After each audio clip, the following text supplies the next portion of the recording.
Washington correspondent with the Talk Radio News Service. Justin Duckham joins us. He's going to be with us now through the break and into our next segment as well. We wanted to bring him in right now. Justin, thanks for being with us. Great to be here. Justin, you just heard that there are a group of people, they call themselves Patriots, and they claim to be having a human chain near Laredo, Texas, to stop the influx of illegal immigrants. What is your first reaction? Well, this is obviously a symbolic move. There really is nobody who I believe rationally who could think that about 50 or so people could really stop the influx of immigration via just a simple human chain. So in terms of it being a symbol, I don't think the optics are necessarily that great. I don't think it does, conservatives or the Patriot movement very many favors to be having this happen. You have a situation where children are coming over, so the idea of, armed or potentially armed in that matter, patriots trying to stop them just may rub some people the wrong way.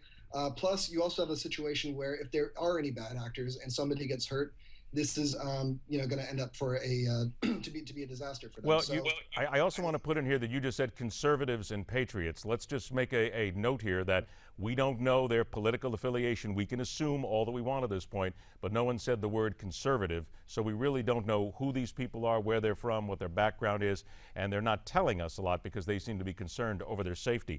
Is the thing that catches you the most is that we may have an armed group of people, and again, 50 is all they would give us, could be more than 50, that there is an armed group of people here who are simply looking to make a statement, if you will.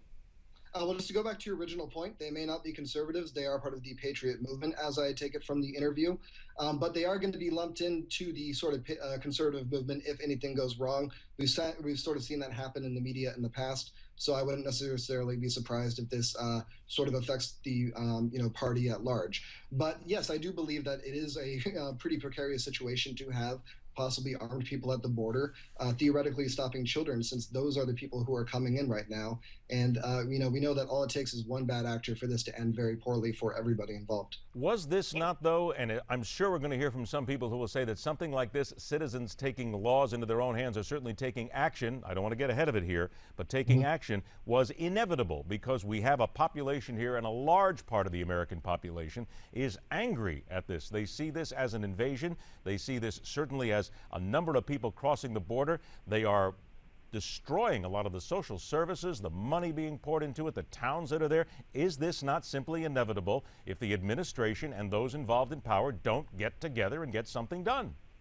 Well, I mean, it's frustrating. I can understand the frustration among the Patriot movement over this. I don't think, however, anybody, again, really thinks that this is going to be the end-all, be-all. I don't think anyone is really predicting this to be a private army that's going to stop immigration at its source.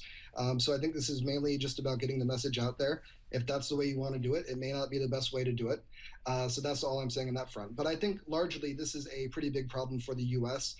The idea of children coming here sort of goes against a lot of the logic that moderates in Congress as well as Democrats have had, and is sort of taking advantage of sort of the good-natured will of Americans in a lot of situations, since a lot of people were really open to the DREAM Act, and this sort of seems to just kind of vilify that, which is one of the worst developments for Democrats here. I got about 20 seconds. I'll take a break. You're going to stay with us then, but from your opinion, because that's what you do for a living, you make opinions, what needs to be done?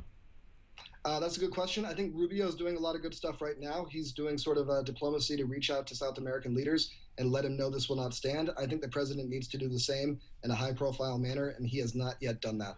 All right. Just tell you what, Justin, hang on for a couple of minutes because we're going to pair you up here on the other side. We're going to continue this discussion. Coming up right next, or right now and next. That was pretty good. Right next, I'll stick with that.